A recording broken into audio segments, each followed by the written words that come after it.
Una vez que he dado las gracias, os voy a hablar de por qué nace este libro. Este libro nace fundamentalmente de una pregunta. Albert Einstein, que ha sido para mí referencia en cuanto a pensamiento, sobre todo pensamiento metafísico, Albert Einstein decía que lo importante es hacernos preguntas que nunca nos hemos hecho, para obtener respuestas que nunca hubieran salido. Entonces, la pregunta que yo me hice es, ¿cuál es el mejor tipo de vida que nosotros podemos llegar a experimentar? Todos tenemos un cierto nivel de salud, de bienestar, el que sea, de felicidad.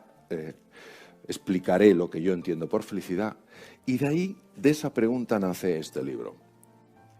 Este libro que lo que busca es precisamente ayudar a esto, ayudar a que experimentemos en nuestra vida algo muy especial, que es un upgrading. Os voy a explicar lo que para mí es el upgrading. Yo he viajado mucho y la mayor parte de las veces, o sea, durante una época de mi vida, yo siempre viajaba en economy. Y recuerdo la sensación que era cuando el señor de delante se echaba hacia detrás y te comías la bandeja. Y entonces estabas ya con las rodillas a tope, ¿sabes? Y encima con la bandeja y decías, por favor, ¿puede usted echarse un poco hacia adelante? No, es que, digo, sí, pero es que no puedo, o sea, no me llega. Y entonces esta negociación, y luego si llegaba un señor de mayor envergadura, es que ya había un problema incluso de respirar. Había una dificultad, como diciendo, bueno, hasta aquí llega mi trozo y el suyo empieza ahí, no invada mi dominio, ¿sabes? Entonces, ¿entendéis? Entonces, era una cosa compleja. Entonces, la primera vez que me hicieron un upgrading y me dijeron, le queremos hacer, porque había viajado mucho, ¿le gustaría a usted ir a business? Y yo me diciendo, ¿y eso qué es? Digo, pues sí. Y cuando yo vi aquello que llegaba, decía, dice, señor, ¿le pasa algo? No, estoy probando. Y claro, y una cosa, y ya podía ver una persona de gran envergadura a tu derecha, que era que no te molestaba, y luego sacabas la mesa y ponía el mental. Y dije, esto es otra cosa. Esto es otra cosa. Pues lo que yo quisiera proponeros en este libro es un upgrading en las siguientes dimensiones. Salud. Salud física y salud mental. Prosperidad, prosperidad económica. Bienestar como sensación de estar a gusto con tu vida. Y felicidad como sensación de estar a gusto con la vida. Y por eso es por lo que he dividido el libro en una serie de secciones, en una serie de dimensiones para explorar esto. Vamos a ver. Os voy a pedir a los que no os importe levantaros, que os pongáis de pie. Muy bien. Elegir un dedo, índice, mano derecha o mano izquierda, y señalar dónde pensáis que está la estrella polar. Bien. Dar una vuelta. Mirar. Cada uno ve la estrella polar en un sitio. Veo a mi buena amiga Marisa diciendo, así no me equivoco, en algún sitio estará. Bien, nos podemos sentar. Queridos, la estrella polar está donde está. ¿A que sí? Independientemente de donde nosotros pensemos que está. ¿Cuántas veces nos peleamos para intentar imponer a los demás dónde está la estrella polar? ¿Qué significa? Temas de salud, temas de bienestar, temas de felicidad. ¿Qué confusión hay en el mundo? Cuando tú tengas esto serás feliz y luego resulta que llegan donde se supone que estaba la estrella feliz y no son felices. Pues basado en esto he querido construir un libro que sea ambicioso, que no avaricioso. ¿Qué quiero decir? Que sea muy claro en sus propuestas, pero que para nada diga que son las únicas que existen. ¿Vale? Es decir, esto es un camino como puede haber otros. Por tanto, el libro lo único que hace es señalar con un dedo hacia donde podría estar la estrella polar, donde podrías tener esa vivencia profunda de un nivel distinto de salud, de bienestar, de prosperidad y de felicidad. El dedo no pretende ser para nada la experiencia de estar con la estrella. Lo que te marca es un sendero. Te marca una dirección, porque si no, ¿qué nos pasa? Que cada uno pensamos que la estrella polar está en un sitio diferente y viene alguien que habla muy alto y como mucha firmeza dice, no, la estrella polar está ahí. ¿Y usted en qué se basa? No, lo soñé anoche. ¿Entendéis? Entonces necesitamos una serie de referencias que tengan sentido, no que sean las únicas, pero que tengan sentido en nuestra vida para ese upgrading. Por tanto, el mapa ha de mostrarnos cómo navegar en un terreno incierto con la ambición, el anhelo, no la avaricia, la ambición, el anhelo, no solo de generar salud, bienestar, prosperidad y felicidad para nosotros, sino para los demás. Aquí el tributo al ego es muy peligroso, es tan hábil, es tan sutil, es tan ingenioso en sus disfraces. Entonces nosotros, cuando pensemos en bienestar, en felicidad, en salud, en prosperidad, es importantísimo que pensemos no solo en nosotros, sino también en los otros. Que abramos esa mente y sobre todo que abramos ese corazón. Y para poderse fajar, para poderse entrenar en este camino, necesitamos entender que es como si fuéramos por una cordillera. Tuve la ocasión de conocer en México a Michael Phelps, el mejor nadador de la historia. Sabéis que nadie tiene más medallas olímpicas que él, es un hombre encantador.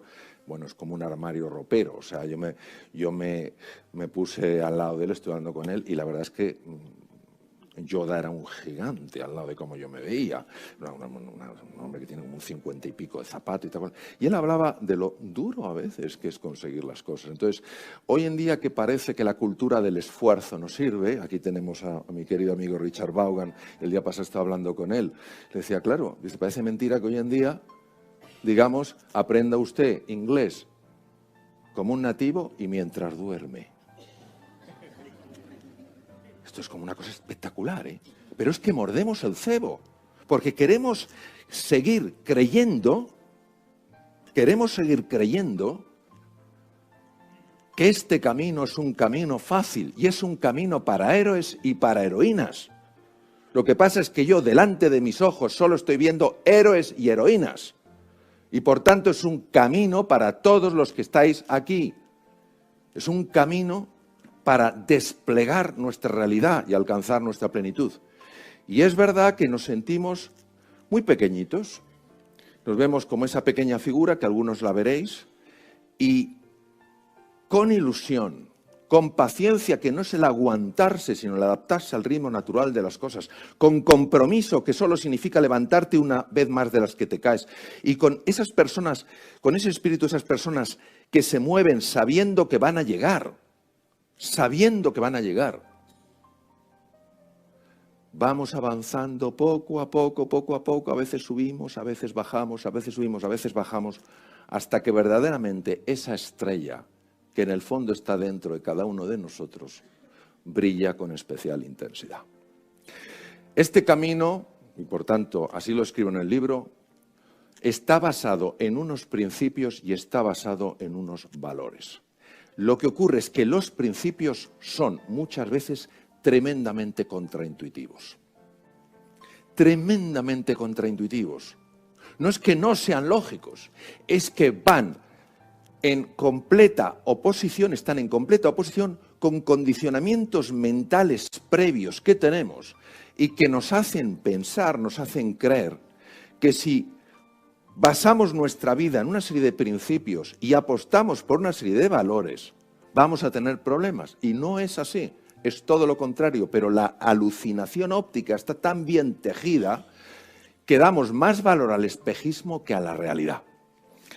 ¿Y cuál es la principal dificultad de estos principios? La tremenda resistencia que ponemos a algo que para una razón no ampliada no tiene sentido. Por ejemplo, la generosidad desde el condicionamiento mental que tenemos, no tiene sentido. Daros cuenta con qué facilidad, cuando uno hace un acto que considera que es generoso y no recibe respuesta, daros cuenta con qué frecuencia cerramos el corazón. ¿Qué pasa cuando hay personas que son generosas? Porque es su forma de ser y de estar en el mundo. ¿Realmente la realidad les dice, ¿eres tonto, eres tonta o no? Yo creo que no. Lo que me haría muchísima ilusión es que entendiéramos que hay una forma, hay un camino para ir cerrando ese gap,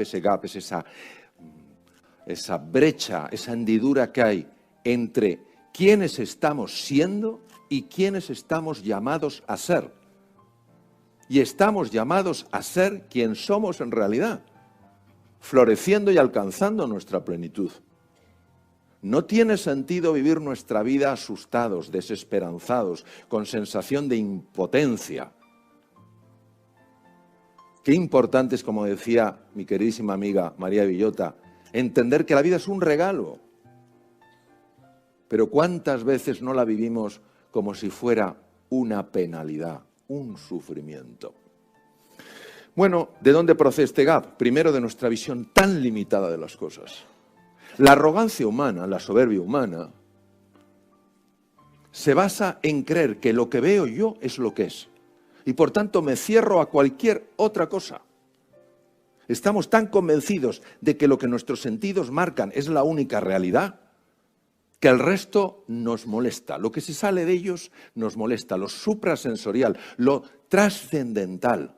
Eso nos parece una cosa extraña, nos parece poco creíble. En segundo lugar, nuestra obsesión por tener siempre la razón. Siempre la razón. Yo tengo la razón. ¿Por qué? Porque tengo más años, porque tengo más conocimientos, porque tengo más experiencia, o sea, nuestra obsesión por tener siempre la razón. Y no nos damos cuenta que esto no es que sea bueno o malo, es un condicionamiento mental y daña mucho las relaciones humanas. En tercer lugar, la desconexión de nuestro cuerpo. Es impresionante el nivel de desconexión que tenemos con el cuerpo. Esto es muy difícil de explicar con palabras. Yo he tenido experiencias profundas de reconexión con el cuerpo. Y es que tenemos la sensación de que el cuerpo es una máquina. Eso sí, compleja, pero es una máquina. El cuerpo tiene una inteligencia tan enorme.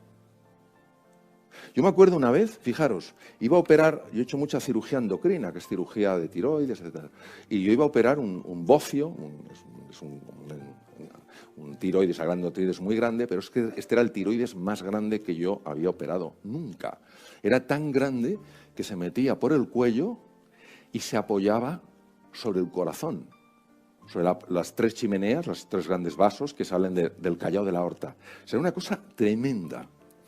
Y yo había hecho mucha cirugía de tiroides, pero aún así dije, madre mía, esto, de tal manera que teníamos preparado incluso para hacer una esternotomía, en fin, para si teníamos que liberar desde la parte torácica. Pero yo me acuerdo que aquella noche, siempre, lógicamente, me preparaba las intervenciones, por bien que me conocía anatomía, me la volvía a estudiar, pero aquella noche, recuerdo, previo a la intervención del día siguiente, yo estuve visualizando la intervención del tiroides. Las estuve viendo, las estuve imaginando, las estuve tal cual. Llegó el día de la intervención y recuerdo perfectamente la sensación tan sorprendente de ver como que las manos se movían solas, como que yo no las dirigía desde la cabeza. O sea, era una cosa, era una fluidez, era una precisión en el movimiento que dije yo, lo miraba con sorpresa y gratitud. Entre unas cosas y otras, no hubo que abrir el externo, salió perfectamente, la operación fue muy bien. Es decir, hay muchas fuerzas dentro de nosotros a las cuales no les damos ni una oportunidad de que afloren. Ni una oportunidad. Queremos meter cabeza en todo, queremos meter razón en todo, queremos meter conocimiento en todo y no nos fiamos de una sabiduría natural que hay en el ser humano. El siguiente es la falta de control sobre nuestra mente. Esto es difícil de creer. O sea, la falta de control que tenemos sobre nuestra mente es tan abrumadora que, para que os hagáis una idea, la investigación muestra que el 46% del tiempo estamos constantemente distraídos. ¿Os imagináis conduciendo 46% del tiempo distraídos? ¿Os imagináis una conversación con tu pareja, con un hijo, con un cliente, el 47% distraído? ¿Os imagináis un cirujano el 47% del tiempo distraído? Nos hemos acostumbrado a estar distraídos. Hoy la distracción es el gran desafío de este mundo, por eso aparece tanto síndrome de déficit de atención, rasgos de déficit de atención, etc. Entonces, aprender a focalizar la mente, aprender a conseguir que la mente se calme para que podamos ver la realidad más allá de la apariencia es fundamental. Y luego tenemos otro elemento que es el alejamiento de nuestra propia esencia. Mirad, yo esto lo digo y lo digo con tremendo orgullo. En algún programa de radio ha habido alguna persona que se ha enfadado. Yo creo profundamente que una de las razones por las que a veces experimentamos tanto sufrimiento es porque nos estamos alejando de la espiritualidad. Entendiendo por espiritualidad la capacidad de encontrarnos de verdad con nosotros mismos, con el otro, con la naturaleza y con los que crean, en mi caso es así, con Dios. Es decir, hemos perdido esta referencia y la ciencia no va en contra de ella. Pensar que mi amor por mi familia, por mis amigos, se puede explicar exclusivamente con un movimiento de neurotransmisores y una activación de ciertos centros cerebrales. No digo que sea una explicación o un tema falso, es profundamente incompleto. Claro que hay movimiento de neurotransmisores. Claro que el núcleo accumbens empieza a segregar unas sustancias. Claro que el pálido ventral empieza a liberar unos neurotransmisores. Claro que sí, pero hay más cosas que pasan. Hay más cosas que pasan. Y cuando yo hablo con una persona, no estoy hablando solo con una maquinaria compleja. Estoy hablando con un ser que es sagrado. Y cuando yo me acerco a la naturaleza, no estoy sencillamente ante un objeto masivo que puedo utilizar a mi capricho. Estoy delante de algo que es sagrado y por tanto lo tengo que tratar con afecto. Esto no te implica para nada que tengas que abrazar ningún credo, ningún dogma, pero podemos vivir la vida con un sentido de la trascendencia, no solo encerrados en nuestro pequeño yo. ¿Y qué ocurre cuando nosotros no cuidamos estas cosas? Porque no sabemos que pueden ser cuidadas, pues que esto afecta a todo ello, a la salud, a la prosperidad, a las relaciones humanas, al bienestar y a la felicidad. Entonces vamos a recorrer el camino. Para quitar, para hacer desaparecer ese gap,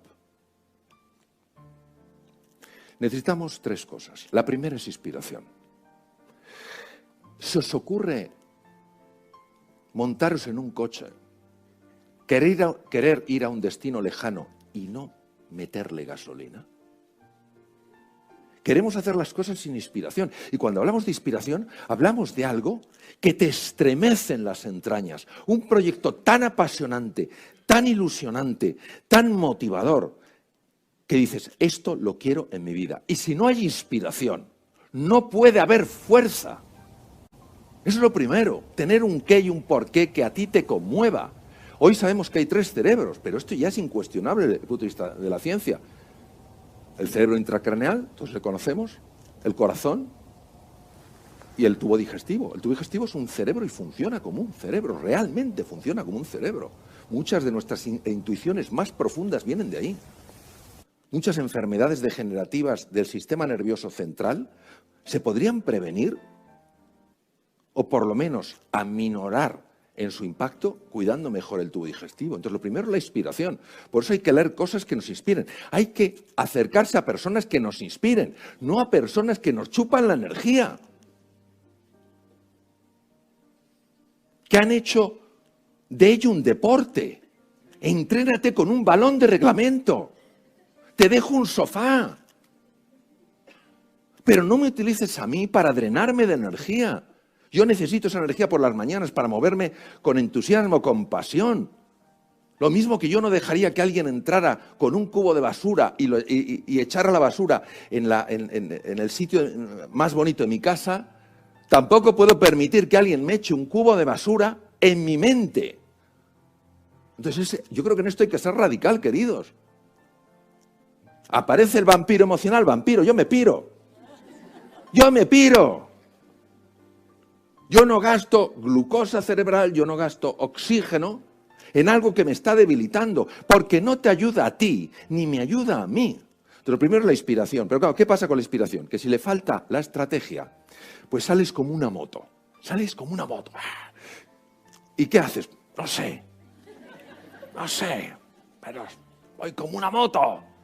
Necesitamos encauzar eso con una estrategia que funcione. Yo recuerdo una vez que me sentí una inspiración enorme por hacer pesas hace muchos años y quería ponerme fuerte. Y entonces me fui a un gimnasio y le dije, yo me quiero poner fuerte. Y me dijo, pesas. Y dije, no, hasta ahí llego, claro. Y digo, ¿qué hago? Y dice, pues nada, ponte a levantar. Me puse a levantar pesas y estuve una semana sin poderme mover.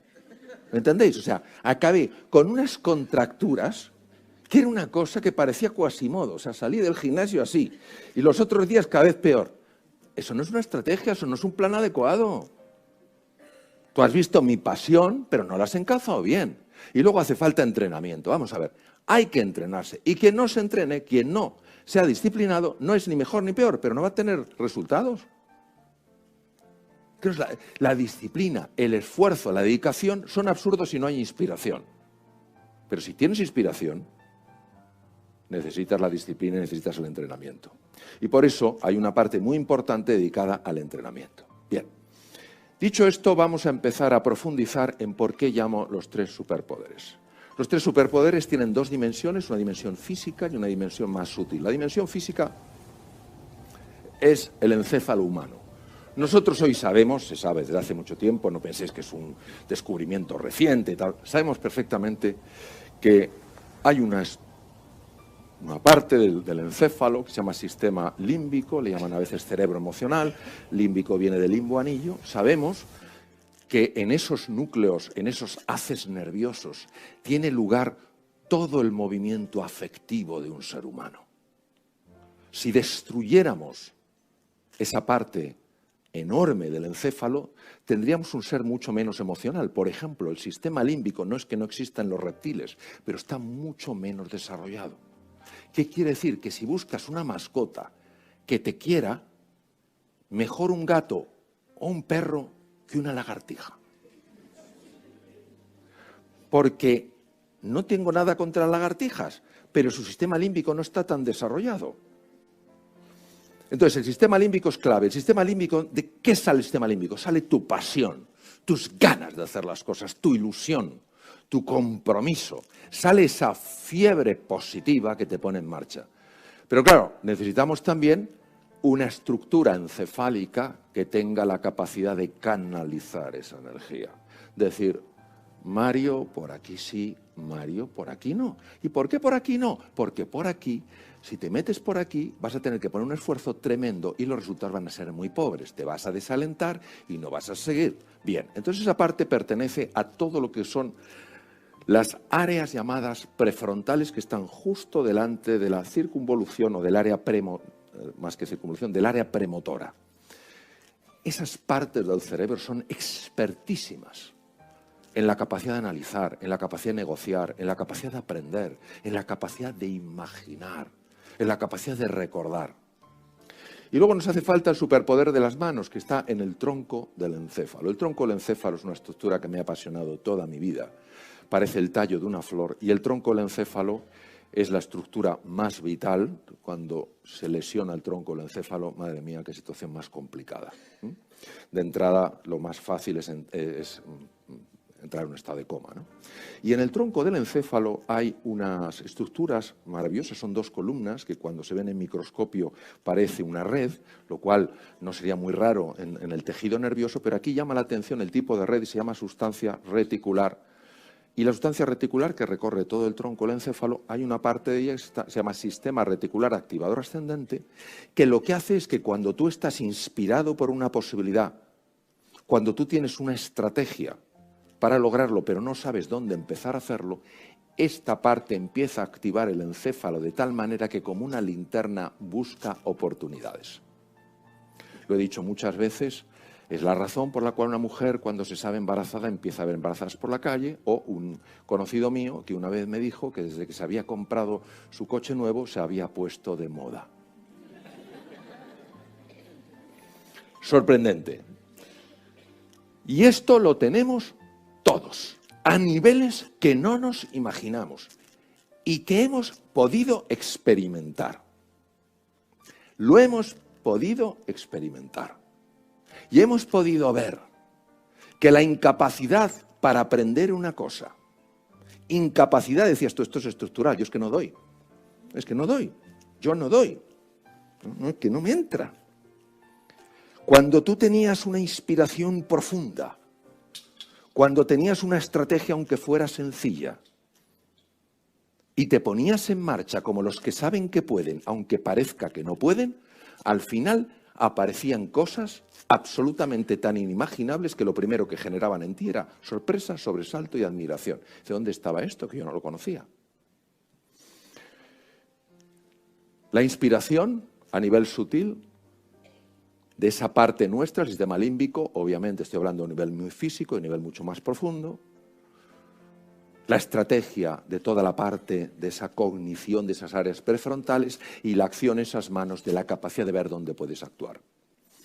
Hay que poner a trabajar el cerebro de una forma nueva. Hay muchas personas que me han preguntado, y esto es normal, y se preguntan a muchas otras personas, dicen, vamos, hermano, ¿es verdad que utilizamos el 1% del cerebro?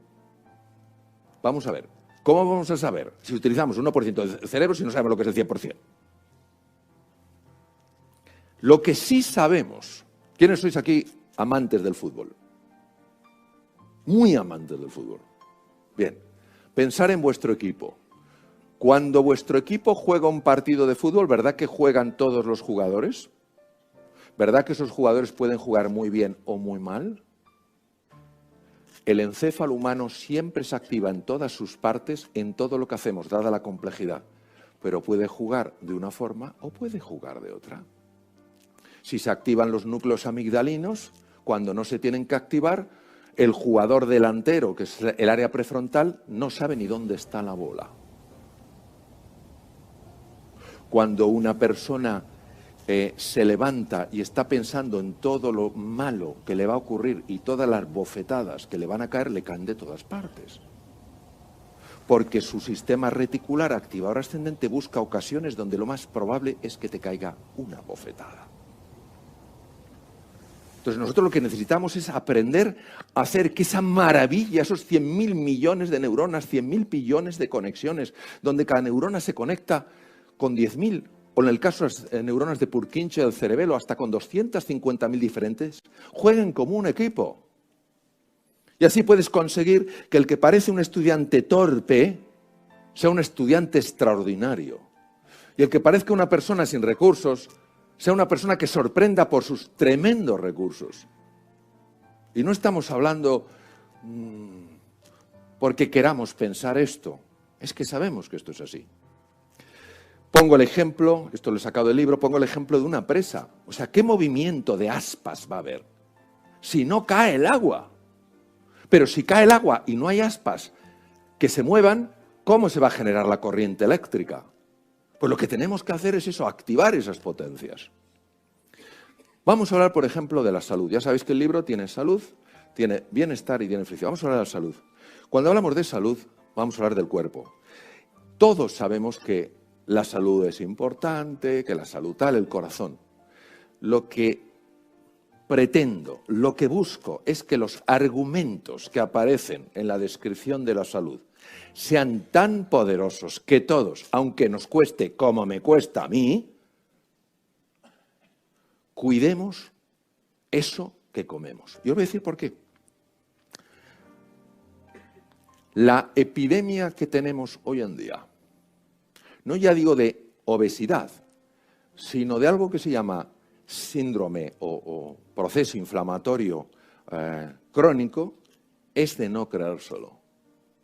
Los estados prediabéticos no paran de aumentar. Y nosotros pensamos que esto solamente tiene un impacto a nivel del corazón, mayor posibilidad de tener un infarto, etc. Todas cosas que no hemos oído muchas veces, pero que no nos han conmovido. ¿Qué pasaría si supiéramos que cómo comes afecta la posibilidad de que tengas o no una enfermedad de Alzheimer? Actualmente hay 35 millones de personas que padecen una enfermedad de Alzheimer. En el 2050 se calcula que serán 125 millones. Y se está estableciendo claramente una relación con el tubo digestivo.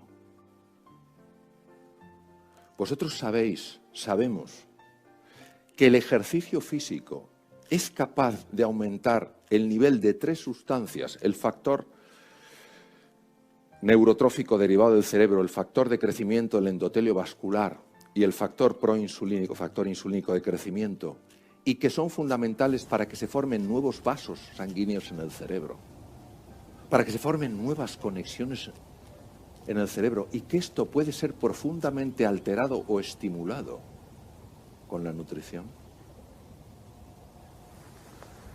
Yo recuerdo la primera vez, estaba en Boston, en un programa donde escuché algo que jamás había escuchado, que es que en la ansiedad y en la depresión se ha visto inflamación física del cerebro. Lo que parecía tan sutil, parecía tan difícil de tocar o de ver, resulta que ahora tenía una dimensión fisiológica. ¿Sabéis que esa inflamación puede bajar cuando tú añades ácidos grasos poliinsaturados, como pueden ser nueces, como pueden ser pescados azules? Estamos hablando de cosas que no solamente están afectando al corazón, que es muy importante, sino que están afectando al funcionamiento de la mente. Entonces nosotros lo que queremos tener es un cerebro que funcione muy bien, porque estos tiempos no son para cerebros que no funcionen bien. Lo mismo que el ejercicio físico. A ver, a mí el ejercicio físico no es una cosa que me encante. Y si lo hago, ¿qué lo hago? Lo hago porque sé que estoy mejor y porque sé las cosas que están haciendo en mi cabeza. Por ejemplo, el ejercicio físico aumenta el tamaño del hipocampo. El hipocampo es una estructura clave si quieres aprender cosas nuevas. Queridos, ¿quién no tiene que aprender en este mundo digital cosas nuevas? El hipocampo es clave para aumentar las conexiones en las áreas prefrontales. ¿Quién no tiene que negociar? ¿Quién no tiene que analizar cosas? El ejercicio físico es clave en el crecimiento del cíngulo anterior. El cíngulo anterior es una estructura importantísima al ser humano y que tiene mucho que ver con las relaciones humanas. Hoy en un mundo de tal diversidad, donde no basta con tolerar la diversidad, sino que creo que tenemos la oportunidad de celebrar la diversidad, necesitamos cíngulos anteriores fantásticos. Pero no solo eso, el ejercicio físico baja el volumen de la amígdala. La amígdala es el centro que reacciona con ira o con miedo. ¿Cómo sería nuestra vida con menos ira o con menos miedo? Entonces, si nosotros encontramos razones de peso, razones potentes, y sentimos la inspiración y decimos, oye, esto puede mejorar mi vida, y te dan una estrategia sencilla, que no es, pues mira, todos los días tienes que ir al gimnasio 3 horas. Oiga, que no puedo. Pues claro que no puedes. Pero hay un paseíto, rapidillo, donde tú aceleras el corazón y el pulmón, o sea, no es ir de escaparates, no es ir a una librería, es rapidillo, cuando tú puedes conseguir efectos beneficiosos. Entonces llega un momento en que cuando tú lo vives, ya nadie te lo tiene que decir, ya sabes que es verdad. Mirad, sabéis que España está en... A mí es que me encanta mi país, francamente. España es uno de los países con mejor calidad de vida y una de las razones es la dieta mediterránea. Vamos a ver. Con el tema de la dieta, yo llevo mucho tiempo estudiando el tema de la nutrición. Eso para nada hace que el libro sea un tratado sobre la nutrición. El libro lo que intenta explicar es qué pasa con ciertas cosas, qué pasa en tu cabeza, qué pasa en tu cuerpo y qué pasa con otras cosas. Entonces, hay que ser muy cuidadoso con convertirse en un talibán de nada y un talibán de la nutrición. Por Dios, es decir, que si algún día me veis comiéndome una hamburguesa y el ketchup se me sale por aquí, no me digáis, Mario, esto no está bien. El maestro Yoda necesita un poquito de mejoría. Soy humano y si no encuentro algo más rico o ese día me ha podido el olor de la hamburguesa, pues me voy a comer una hamburguesa. Hay que tener mucho ojo con no ser talibanes. Lo que sí sabemos, sin ingenuo de duda, es que hay que reducir drásticamente el consumo de azúcar. Drásticamente. Drásticamente. Y curiosamente, hay más azúcar que en muchos postres que podéis tomaros en restaurantes, mucho más en alimentos muy procesados. Y no es inocuo, no es un tema de calorías, es un tema de resistencia a la insulina. Es una cosa radicalmente distinta. El ejercicio físico, pues mira, el ejercicio físico muchas veces dices, hay que quemar grasa. Y solo pensamos en eso, que estás en la playa y estás un día así y se acerca alguien y te dice, por favor, el chiringuito. Y dices, por ahí. Y estamos pensando en el ejercicio físico como, bueno, mirad, hay una grasa que no es la grasa normal. Es una grasa distinta, muy diferente. Muy diferente porque es un órgano endocrino. ¿Qué es un órgano endocrino? Un órgano endocrino es una sustancia capaz de producir hormonas. Esa grasa es la grasa perivisceral, rodea las vísceras e intraabdominal. Cuando uno hace ejercicio físico, esa grasa que está contenida en adipocitos, que no son los que puedes tener en una pierna, en un muslo, que puedes tener en el brazo, sino que están alrededor de las vísceras, la grasa intraabdominal, empieza a liberar esa grasa, los ácidos grasos, para que se conviertan en cuerpos cetónicos en el hígado y puedan ser liberados para que los consuma el músculo. Esto es muy importante porque el ejercicio físico es un protector enorme de los procesos inflamatorios que parecen ser uno de los factores clave en el desarrollo de enfermedades, o por ejemplo la enfermedad de Alzheimer, o por ejemplo cuadros de ansiedad o cuadros de depresión. Y luego vamos a hablar del sol. Yo esto es una cosa, a ver, el tema del sueño, yo sé que es difícil, es decir, a mí verme como un estudiante más en el camino, por supuesto que me tengo que trabajar esto, que a veces lo hago mal y tengo que saber cómo recordar que tengo que hacerlo bien. Mirad, voy a decir algunas cosas del tema del sueño. Dormir es más importante que comer. En los Estados Unidos hay 100.000 accidentes de circulación al año por falta de sueño. Mirad qué cosa más bonita, o sea, es que es tan bello. Cuando el núcleo supraquiasmático del hipotálamo, que está captando la luz solar y que es el reloj central, y empieza a ver el tipo de luz que hay y empieza a comunicarse con los osciladores periféricos, que son pequeños relojes colocados en cada célula de los 60 trillones de células que hay en el cuerpo, cuando empieza a mandar esa información, hay genes, como por ejemplo el PER1, el PER2, PER3, que se activan y impide, reduce que se formen tumores. Impresionante. La melatonina, que todos habréis oído hablar de ella, empieza a segregarse a las 9 de la noche y alcanza su pico entre las 11 y las 3. La melatonina es una de las hormonas que hace que los genes PER1 y PER2, genes nocturnos, se activen y eviten que haya mutaciones. Por eso es un error en el que podemos caer todos. Y yo caigo a veces, muchas más de las que me gustaría, pero tengo que recordarlo para volver a la línea en la que quiero estar. Ponerse a revisar ordenadores, a mirar teléfonos, a mirar tablets a partir de las 9 de la noche, incluso antes, es un error biológicamente hablando. Y siguiente tema. Cuando vayáis por un caminito, vayáis a donde sea y veáis un sitio de sombra y uno de sol, os recomiendo que vayáis por el de sol. La suerte que tenemos en España de tener tantas horas de sol. El efecto increíblemente beneficioso del sol, a ver, tomado en cantidades adecuadas, no estamos hablando del que se pone y acaba como un centollo, ¿me entendéis? De lo colorado. Es que es buenísimo. Los maravillosos ritmos circadianos, tan maravillosamente descritos en los años 50. El siguiente es el tema del bienestar. que tiene que ver con la prosperidad y tiene que ver con la mente. Vamos a ver, queridos, en esto sí que soy radical. No hay un solo ser estúpido en el planeta. No hay un solo ser tonto en el planeta.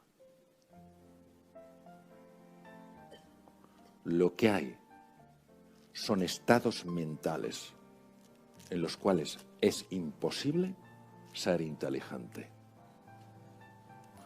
Una cosa es el hardware y otra cosa es el software. No hay ningún problema con el hardware. No hay un solo problema con el hardware. Hay muchos problemas con el software.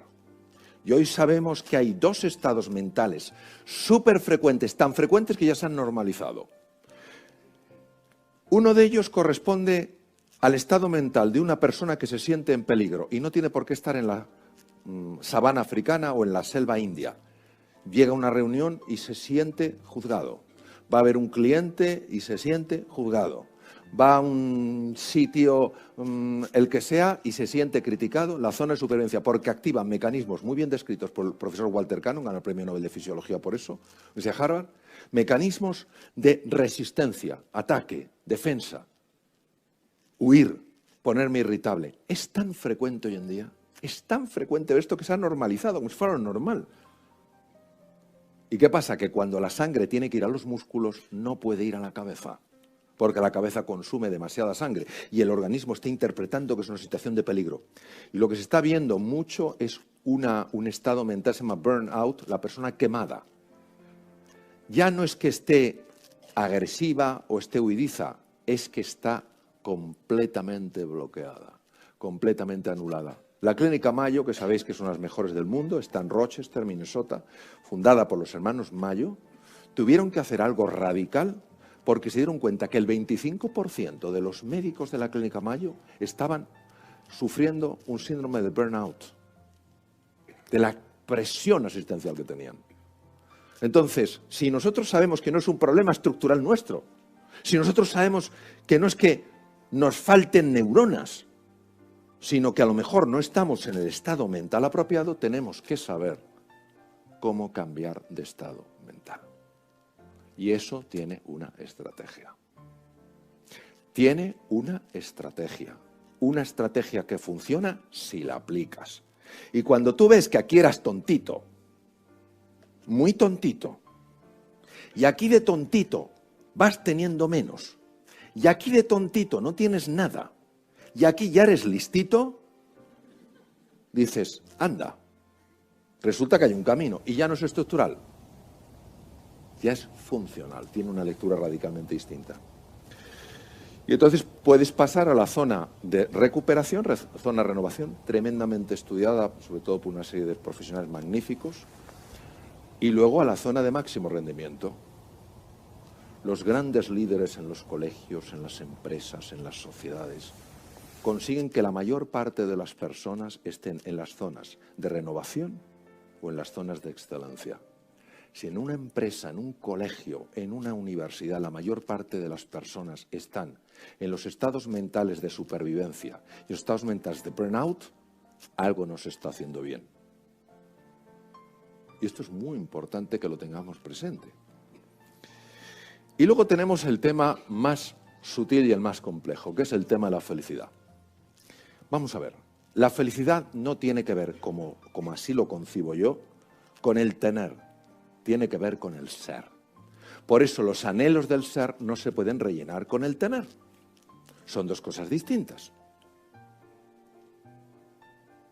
La felicidad es una condición interna del ser humano que se proyecta hacia afuera en forma de alegría, en forma de serenidad, en forma de encuentro, en forma de fraternidad. El bienestar es algo que te viene de fuera. Oye, en este auditorio maravilloso está mucho mejor que estuviéramos en una salita ahí todos encogidos. Son dos cosas diferentes. Entonces muchas veces las confundimos y donde haya confusión hay que poner distinción. Y la felicidad es una puerta a otra dimensión. Es una puerta a la trascendencia. Viene del latín transcando, ir más allá. Es decir, la felicidad como estado contemplativo donde la experiencia es radicalmente distinta al bienestar. Como dice un maestro mío, Alfonso López Quintás, un magnífico filósofo, un prodigioso escritor, el bienestar tiene que ver con el goce, la felicidad tiene que ver con el gozo. ¿Y esta felicidad cómo se trabaja? Comentabas, Ana Rosa, mi viaje a Bután, fue un año entero, no de viaje en Bután, pero sí de interacción con Bután, y una parte estuve en Bután. Hay algo que allí es muy conocido, se llaman los 4 amigos. Es la cosa más bonita. Está en montones de sitios. Es un elefante, es un mono, es un conejo y es un pájaro. Todos ellos ven unas frutas preciosas, maravillosas en el árbol, pero ninguno puede llegar hasta arriba.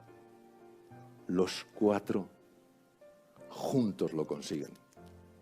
Cuando tú buscas ser cordial con los demás, cariñoso, amable, independientemente del lugar que ocupen en el estrato social, ofreces cordialidad a los que vienen de otros países, que están perdidos. Ves una persona, yo que sé, a lo mejor japonesa, que está con un mapa y no sabe qué nos cuesta tener un gesto de cordialidad. ¿Qué nos cuesta? Yo recuerdo, como uno de mis errores, muchas veces, pues he ido al hospital con mi bata blanca, no iba con especial urgencia, y yo qué sé, imaginaos que iba a la consulta y veía una persona que estaba con un volante y estaba como paralizada. Y te das cuenta cuando está paralizado una persona.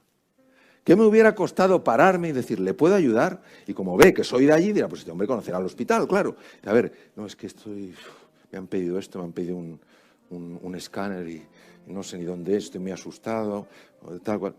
Tranquilo, sin escáner hoy se pide muchísima frecuencia. Mire, esto es rayos, es el sótano 2, y esté totalmente tranquilo. Si los escáneres hoy en día es una cosa que es como las radiografías de antaño, ¿qué nos costará eso? ¿2 minutos? ¿3 minutos? ¿Y qué diferencia en la experiencia de esa persona? Segundo, la empatía. La empatía, que no es la simpatía, la empatía es sentir el sentir. Sentir el sentir. Me decían mis hijos, que son junto a mi mujer, mis grandes maestros, me decían, papá, nunca dejes de decir a los padres lo siguiente: si quieren llevarse excepcionalmente bien con sus hijos, que les digan menos y les pregunten más. Que pregunten más, para entender por qué piensan como piensan. Y lo siguiente, la compasión. Yo cuando hablo a ejecutivos de empresas, hay personas tremendamente receptivas y otros dicen, no, yo con el puesto que tengo, yo soy ser compasivo. Veréis, la compasión no es blanda. Las personas compasivas son de una fortaleza tremenda. ¿Por qué? Porque ven el dolor y buscan el dolor de la otra persona, el sufrimiento, y buscan maneras de ayudar a esa persona a reducir el sufrimiento. Este es un río en Punaca. Punaca es una fortaleza extraordinaria. Aprovecho para mandar un cariñosísimo saludo a mi querido amigo Yan Triay, el cónsul general honorario de Bután en España. Cuando tú estás viendo el río, te acuerdas de Heráclito. Y Heráclito decía, nunca me baño en el mismo río. Es el saber desprendernos de las cosas, el saber disfrutarlas, pero no apegarnos a ellas. De tal manera que, oye, en un momento determinado las perdemos y parece que nos hemos perdido a nosotros mismos. Es entender que los cambios son la ley que impera en el mundo y en la naturaleza.